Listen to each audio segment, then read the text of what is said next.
इयत्ता तिसरी, विषय मराठी, पाठ तिसरा, गोष्ट तेनालीरामची, संपूर्ण स्वाध्याय. चला स्वाध्यायाला सुरुवात करूया.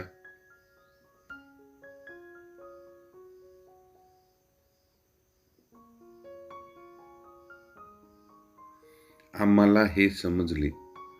आकृतीतील रिकाम्या जागी योग्य शब्द लिहा. गोष्टीतील पात्रे: राजा कृष्णदेवराय, तेनालीराम आणि शेतकरी. गोष्टीमध्ये हे 3 पात्र आहेत.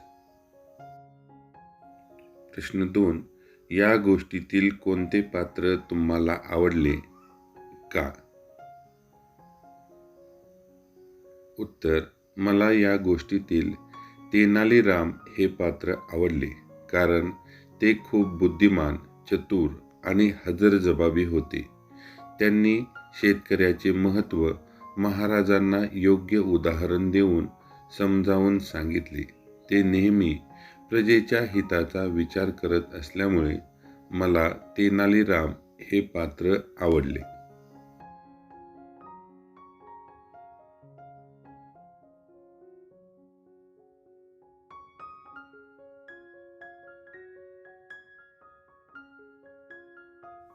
प्रश्न तिसरा, कोण म्हणाले? खालील वाक्य कोण म्हणाले ते सांगा. अ. तेनाली सर्वात श्रेष्ठ माणूस कोण आहे? उत्तर आहे महाराज कृष्णदेवराय म्हणाले.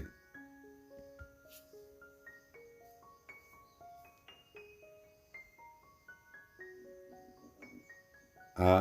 माझ्याहून श्रेष्ठ काय आहे तेनाली? उत्तर: महाराज कृष्णदेवराय म्हणाले.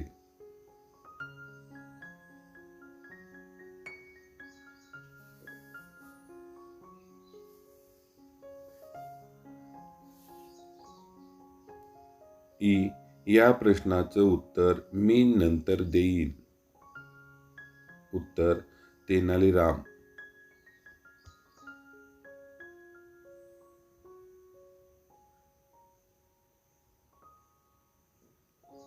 ई. महाराज हा शेतकरी आपल्यापेक्षा आणि आपल्या राज्यापेक्षाही महान आहे.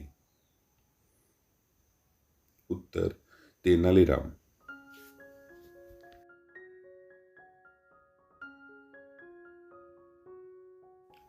प्रश्न 4 आहे. घटनाक्रम लिहा. खालील घटना योग्य क्रमाने वहीत लिहा. अ. जाता जाता त्यांना एक शेतकरी दिसला. आ. तेनालीरामचे बोलणे ऐकून महाराज विचारमग्न झाले. ई. महाराज तेनालीरामसोबत आपल्या राज्याची पाहणी करण्यासाठी निघाले. ई. घोड्यावर स्वार झालेले ते दोघेही बोलत बोलतच रस्त्याने पुढे निघाले. तर योग्य क्रम खालीलप्रमाणे आहे. 1.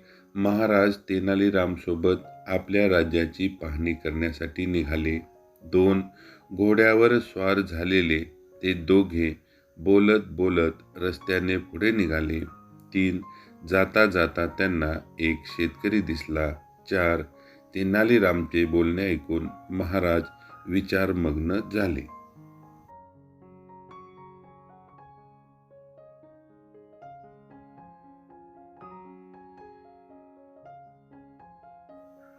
विचार करा व सांगा. प्रश्न पहिला, शेतकरी सर्वश्रेष्ठ आहे या वाक्याचा तुम्हाला समजलेला अर्थ सांगा. उत्तर: शेतकरी अन्नधान्य पिकवून सर्व लोकांचे पोट भरतो. तो स्वतःबरोबर समाजाचाही विचार करतो. त्यामुळे शेतकरी सर्वश्रेष्ठ आहे. जो दुसऱ्याच्या हिताचा विचार करतो तो खूप श्रेष्ठ असतो, नव्हे तर तो सर्वश्रेष्ठच असतो. प्रश्न दुसरा आहे. या कथेतून तुम्ही काय शिकलात? उत्तर: आपण नेहमी स्वतःच्या हिताबरोबर इतरांच्याही हिताचा विचार केला पाहिजे. समाजासाठी काम करणारा माणूसच खरा श्रेष्ठ असतो.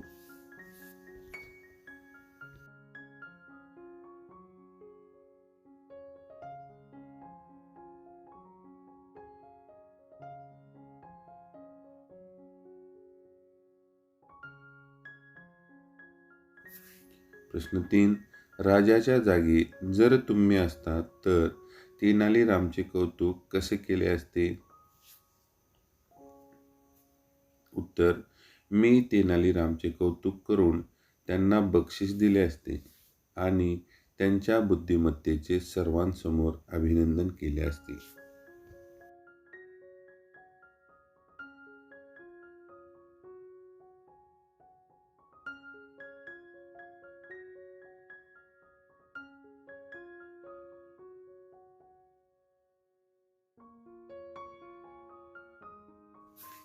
खेळूया शब्दांशी. प्रश्न पहिला आहे. खालील शब्दांचा वाक्यात उपयोग करा. न्याय, आ सुख, ई गोड आणि ई श्रेष्ठ. या दिलेल्या शब्दांचा आपणाला वाक्यात उपयोग करायचा आहे. अन्याय. राजाने सर्वांना न्याय दिला. आ सुख.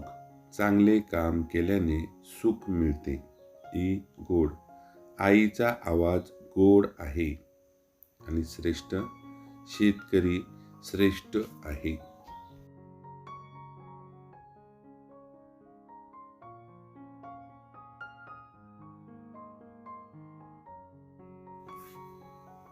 प्रश्न दुसरा आहे. खालील शब्दांना सु हा उपसर्ग लावून नवीन शब्द तयार करा. उदाहरणार्थ वचनला काय लागले? सुवचन. बोध सुबोध. आ गंध सुगंध. वास सुवास. विचार सुविचार. मूळ शब्दाच्या आधी जी अक्षरे जोडलेली असतात त्यांना उपसर्ग असे म्हणतात. लिहिते होऊया. प्रश्न पहिला आहे. शेतातील विविध कामाविषयी माहिती मिळवा. मिळवलेली माहिती 5 ते 6 वाक्यात लिहा. आणि दुसरा आहे. या कथेचा शेवट तुम्ही कसा कराल? कल्पना करा व लिहा. तर पहिल्या प्रश्नाचं उत्तर पाहू. शेतकरी प्रथम नांगरतो, त्यानंतर बियाणे पेरतो, पिकाला वेळोवेळी पाणी व खत देतो, तण काढतो आणि पिकाची काळजी घेतो. पीक तयार झाल्यावर त्याची कापणी करतो. त्यामुळे आपल्याला अन्नधान्य मिळते.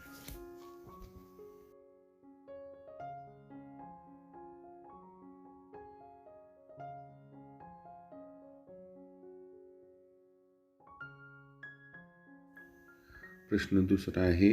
या कथेचा शेवट तुम्ही कसा कराल? महाराजांनी तेनालीरामचे कौतुक केले.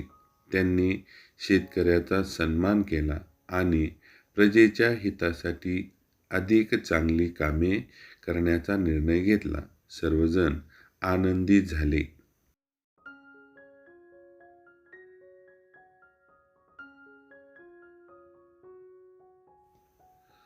कृतीतून शिकूया. उपक्रम. तेनालीराम, चतुर बिरबल यांची पुस्तके मिळवा. त्यातील गोष्टी वाचा. वाचलेल्या गोष्टी वर्गात मित्रमैत्रिणींना सांगा. आपण समजून घेऊया. चित्रे पहा व सांगा. तो मुलगा, ती मुलगी, ते झाड. खाली आता चित्र दिलेले आहेत. तो पंखा, ती खुर्ची, ते विमान. त्याखालील चित्रे पहा. तो फळा, ती वही, ते पुस्तक. तो पुल्लिंग, ती स्त्रीलिंग, ते नपुसकलिंग. ज्याच्या अगोदर तो लागतो त्याला पुल्लिंग, ती लागले तर स्त्रीलिंग आणि ते लागले तर नपुसकलिंग.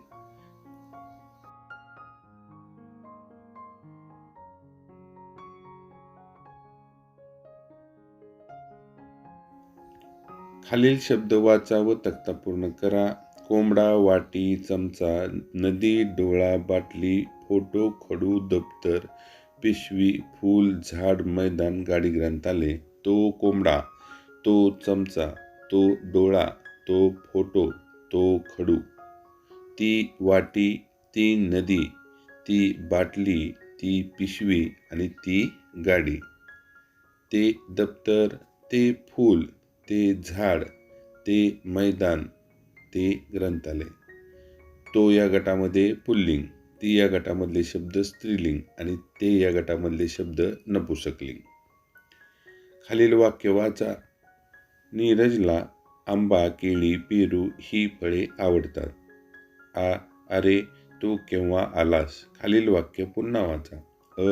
नीरजला आंबा, केळी, पेरू ही फळे आवडतात. अरे तू केव्हा आलास? तुम्हाला काय जाणवले? दोन्ही वाक्य तुम्हाला शिक्षकाच्या मदतीने वाचून घ्यायचे आहेत आणि चर्चा करायची आहेत. वाक्यात एकाच जातीचे अनेक शब्द लागोपाठ येतात तेव्हा हे जे चिन्ह दिलंय ते चिन्ह द्यायचं आणि त्या चिन्हाला स्वल्पविराम असे म्हणायचं. स्वल्पविराम जेव्हा येतं तेव्हा आपणास वाचन करताना थोडे थांबावे लागते. या गोष्टी तुम्ही शिक्षकाच्या मदतीने समजून घ्या, याचा सराव करा. आता खालील उतारा वाचा. अजयला आजीच्या काही गोष्टीची मजा वाटायची. त्याची आजी गोठ्यातल्या गाई वासरांशी बोलायची, बागेतल्या फुलझाडांशी बोलायची. गाय देखील आजीला पाहून हमरायची आणि वासरू बागडायचे. वरील परिच्छेदातील अजय, आजी, गोठा, गाय, वासरे, बाग, फुलझाडे ही व्यक्ती, प्राणी आणि वस्तू यांना दिलेली नावे आहेत. लक्षात ठेवा, निरनिराळ्या वस्तूंच्या, पदार्थांच्या, व्यक्तीच्या नावांना नाम असे म्हणतात. वस्तू, पदार्थ आणि व्यक्ती यांची जी नावे आहेत त्यांना नाम असे म्हणायचे.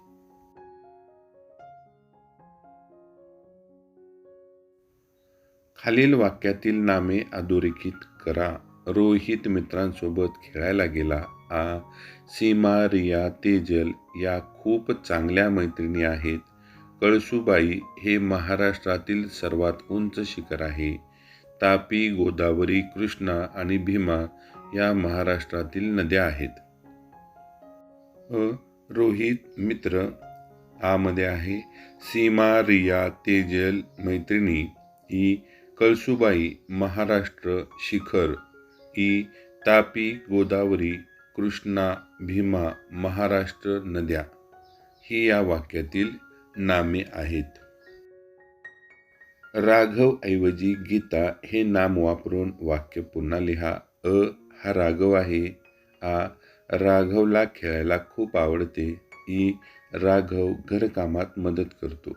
पहिलं हा राघव आहे, त्याऐवजी ही गीता आहे. राघवला खेळायला खूप आवडते. गीताला खेळायला खूप आवडते. गीता घरकामात मदत करते.